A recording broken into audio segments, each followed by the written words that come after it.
사독의 아들 아히마아스가 이르되 청하건대 내가 빨리 왕에게 가서 여호와께서 왕의 원수 갚아주신 소식을 전하게 하소서.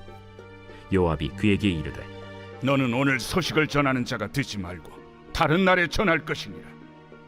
왕의 아들이 죽었나니 네가 오늘 소식을 전하지 못하리라. 요압이 구스 사람에게 이르되 네가 가서 본 것을 왕께 아뢰라. 구스 사람이 요압에게 절하고 다름질하여 가니 사독의 아들 아히마아스가 다시 요압에게 이르되 청하건대 아무쪼록 내가 또한 구스 사람의 뒤를 따라 달려가게 하소서. 내 아들아, 너는 왜 달려가려 하느냐? 이 소식으로 말미암아서는 너는 상을 받지 못하리라. 하되 그가 한사코 달려가겠노라 하는지라. 요압이 이르되 그리하라. 아히마아스가 들길로 다름질하여 구스 사람보다 앞질러 가니라. 때에 다윗이 두 문 사이에 앉아 있더라. 파수꾼이 성문 위층에 올라가서 눈을 들어 보니 어떤 사람이 홀로 달려오는지라.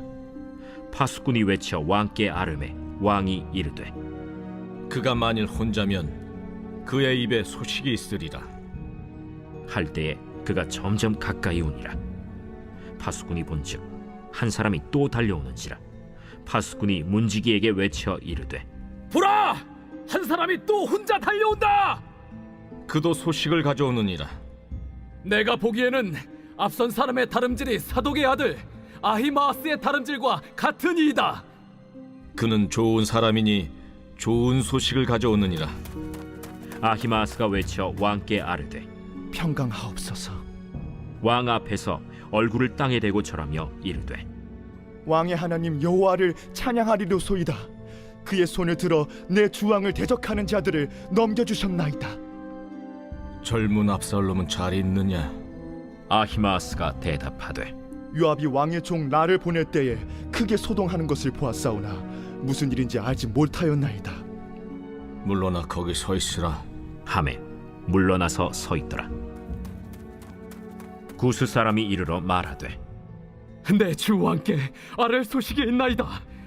여호와께서 오늘 왕을 대적하던 모든 원수를 갚으셨나이다. 젊은 압살롬은 잘 있느냐? 내 주 왕의 원수와 일어나서 왕을 대적하는 자들은 다 그 청년과 같이 되기를 원하나이다. 왕의 마음이 심히 아파 문 위층으로 올라가서 우니라. 그가 올라갈 때에 말하기를 내 아들 압살롬아, 내 아들 압살롬아, 차라리 내가 너를 대신하여 죽었다면 압살롬 내 아들아, 내 아들 압살롬아, 내 아들아 하였더라.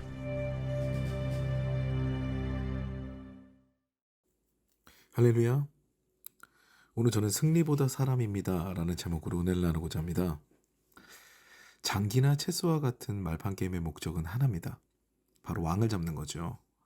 다른 병사들이 다 잡혀도, 다른 말들이 다 잡혀도 왕을 못 잡으면 이길 수 없는 것이 바로 이 게임이고요.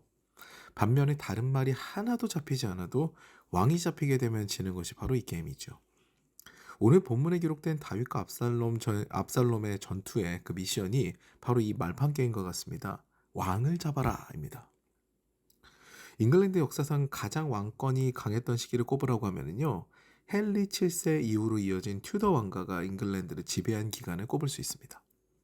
어느 나라나 왕조를 보면요, 원래 왕권이 강했다가 늘 유능한 왕만 나타날 수는 없잖아요. 그렇기 때문에 똑똑한 귀족들이 권력을 좀 쥐게 되는, 그래서 왕권이 약화되게 되는 그런 시기가 도래합니다.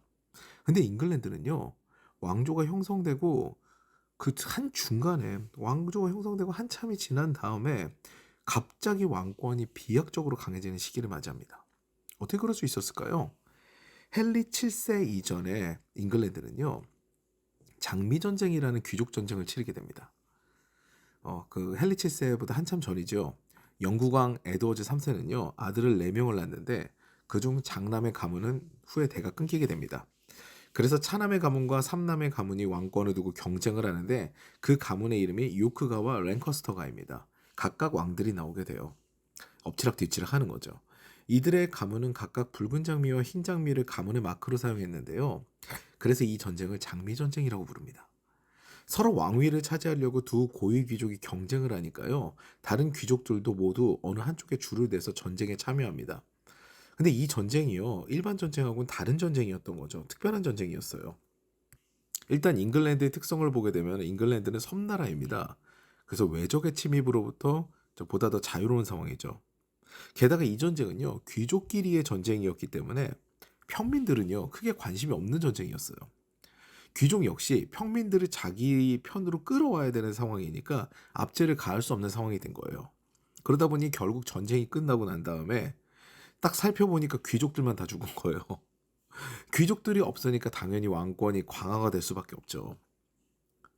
이를 진압하고 왕위에 오른 자가 바로 랭커스터가의 헨리 7세인데요. 그는 요크가의 엘리자베스를 아내로 맞아서 왕권을 공교하게 하고 잉글랜드의 튜더 왕가를 엽니다. 그때부터 잉글랜드는 절대군주의 시기가 돼요.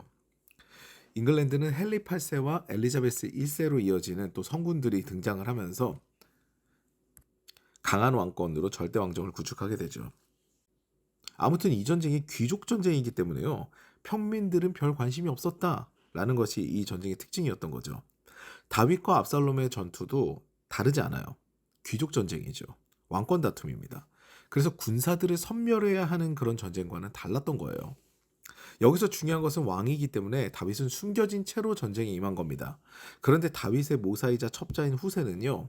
반대의 생각을 한 거죠. 이건 왕을 잡으면 끝나는 게임인데 그러면은 압살롬을 반드시 전장에 보내야겠다. 이 생각을 가지고 압살롬의 허영심을 이용합니다. 대군을 모아서 왕이 특별한 옷을 입고 오히려 친정을 나가서 왕의 위험을 과시하십시오. 이런 얘기를 한 거죠. 오히려 나 잡아 죽여라, 나 잡아서 데려가라, 뭐 이런 것을 표현하는 거를 굉장히 완곡하게 후세는 표현한 거예요. 압살롬은 허영심이 있는 사람이기 때문에 전장으로 친히 자기가 친정을 하게 됩니다. 결국 압살롬은요, 그것 때문에 잡히게 되죠. 죽고요, 전쟁은 바로 끝나게 됩니다. 압살롬이 잡히니까 전쟁은 끝나요. 왕이 잡힌 거죠. 이때 이 소식을 다윗 왕에게 전해야 되는데 늘 좋은 소식을 그동안 전해왔던 사람은 사독의 아들 아히마아스였습니다. 그래서 그가 자신을 보내달라고 이 좋은 소식을 다윗 왕에게 전하겠습니다 라고 총사령관 요압에게 요청합니다. 그런데요, 요압은 이미 알고 있어요. 압살롬의 죽음으로 다윗 왕이 어떤 반응을 보일지를 알고 있었던 거예요. 그래서 그가 아닌 구스 사람을 전령으로 보냅니다. 그런데 이 구스 사람이 떠난 후에도 아히마아스는 이 소식을 먼저 전하고 싶은 마음에 요압에게 간청을 하게 됩니다. 재차 요청하죠. 그래서 마지못해 요압은 승낙하게 됩니다. 그래, 네가 가라 하는 거죠. 아히마아스는 원래 빠른 걸음을 가진 데다가 들길, 즉 지름길로 질러가서 먼저 다윗에게 소식을 전하게 됩니다. 그런데요, 아히마아스도 알고 있어요. 무엇이 중요한지를 알고 있죠. 그래서 다윗에게 보고를 하면서 승전 보고만 합니다. 그런데요, 다윗은 승전이 중요하지 않아요. 그것이 중요하지 않아요. 이후 도착한 구스 사람은요, 전황을 세세하게 보고합니다. 그러면서 상당히 사무적으로 이 내용을 얘기해요. 다윗이 젊은 압살롬은 잘 있느냐? 이 얘기는 바꿔 말하면요, 철부지 압살롬, 내가 아침에 얘기했지, 그 철부지 압살롬은 잘 있느냐? 잡혔냐?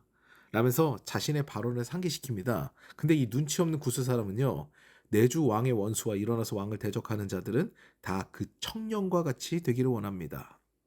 청년과 같이 되기를 원하나이다. 다 죽어버리기를 원합니다. 라는 말로 압살롬이 죽었음을 암시합니다. 이에 다윗은요, 성경에 이렇게 기록되어 있습니다. 마음이 심히 아파합니다. 마음이 심히 아파요. 승전보다 지금 더 중요한 게 있는 거예요. 내 아들이 죽은 거예요. 내 가까운 사람이 아픈 거예요. 다윗은 이 마음이 있었던 겁니다. 여러분, 사실 이 전쟁을 객관적인 시각으로 보면요, 다윗의 승리는 기쁨입니다. 대적이자 원수가 괴멸된 전쟁이에요. 아버지를 죽이겠다고 바락바락 대든 그 패륜적 아들을 처벌한, 즉 정의를 세운 전쟁이에요. 그런데 다윗을 보세요. 그는 굉장히 인간적이에요. 전쟁의 향방보다 더 중요한 것을 우리에게 이야기합니다. 사람이 정말 중요했구나, 이걸 깨달은 거예요. 쾌락에 눈이 멀었을 때 다윗을 보세요. 일만 쫓아다닙니다. 일을 만들기 위해 사람을 버려요. 치부를 가리기 위해 사람을 죽입니다. 다른 사람이 아파하는 것은 안중이 없어요. 내가 하고 싶은 일을 하기 위해서 이리저리 장기말을 옮깁니다. 근데 고난 가운데 이제 진정 하나님의 마음을 조금이나마 알게 된 그 회복이 된 다윗이 이제 무엇을 생각하느냐? 다시 인간적인 마음을 생각하게 돼요. 그걸로 돌아오게 됩니다. 선한 양심을 갖게 돼요. 자신의 안위보다는 아들의 죽음이 너무 서러운 거예요. 이같이 하나님의 사람은요, 일이 되는 것보다 사람이 즐거워하는 것이 더 중요합니다. 사람이 더 즐거워하는 것이 훨씬 더 중요한 거예요. 이것이 바로 앞서 말씀드린 선한 양심입니다. 사랑하는 여러분, 제가 이런 질문 드려보겠습니다. 교회 일이 먼저예요? 아니면 사람이 먼저입니까? 우리가 기억해야 되는 것은요, 하나님께서는 교회보다 먼저 사람을 창조하셨습니다. 교회가 중요하다면은 교회를 위해 모든 것을 다 하나님께서 구비하셨겠죠. 그리고 먼저 창조하셨겠죠. 그런데요, 하나님께서는요, 교회보다 먼저 사람을 창조하셨고요, 사람을 위해 이 땅을 만드셨어요. 중요한 것은 한 사람 한 사람입니다. 교회를 열심히 하는 것보다 더 중요한 것은 내 옆에 사람의 입가에 미소를 걸어주는 일이에요. 여러분, 그게 사역입니다. 그게 진짜 사역이에요. 많은 물질을 하나님께 드리고 그 물질로 케냐에 가서 모르는 아이들을 위해서 무물을 파주는 것, 뭐 이런 것만이 사역이 아니에요. 저는 예전에 어떤 교회 가서 너무 마음에 와닿는 문구를 보고 사진을 찍어온 적이 있습니다. 그 교회 식당에는 이런 문구가 적혀 있어요. 설거지도 사역이다. 다른 이들을 위해서요, 굳은 일을 감당하는 것이 진짜 사역입니다. 그들을 편하게 하기 위해서 내가 나의 즐거움을 제한하는 것이, 그것이 진짜 사역이에요. 그게 희생이에요. 여러분, 제가 중요한 말씀 하나 드리고자 합니다. 여러분, 내가 하고 싶은 일을 교회에서 하는 것은요, 그건 사역 아니에요. 그건 자아실현입니다. 자아실현은요, 세상에서 해야 되는 거예요. 세상에서 내가 하는 거고요. 교회 안에서는요, 내 일을 이루는 게 아니에요. 내가 하고 싶은 거. 그게 아무리 크고 막 중요하고 그런 일이더라도요, 그게 나로부터 시작하면요, 그건 사역 아니에요. 자아실현이에요. 교회는요, 하나님의 일이 되어지는 곳입니다. 근데 앞서 말씀드린 대로 하나님의 일은 뭐 어떤 거예요? 그것은 바로 사람이 살아나고 사람이 새롭게 되는 겁니다. 사람이 변화되는 것이 바로 하나님의 사역이에요. 오늘도 이 말씀을 잘 기억하시면서요, 옆 사람의 작은 신음에도 민감하게 반응하고 돌보는 그런 하나님의 사람으로 거듭나서 하나님께서 기뻐하시는 이웃사랑을 실천하는 하루 보내시기를 주님의 이름으로 축원합니다.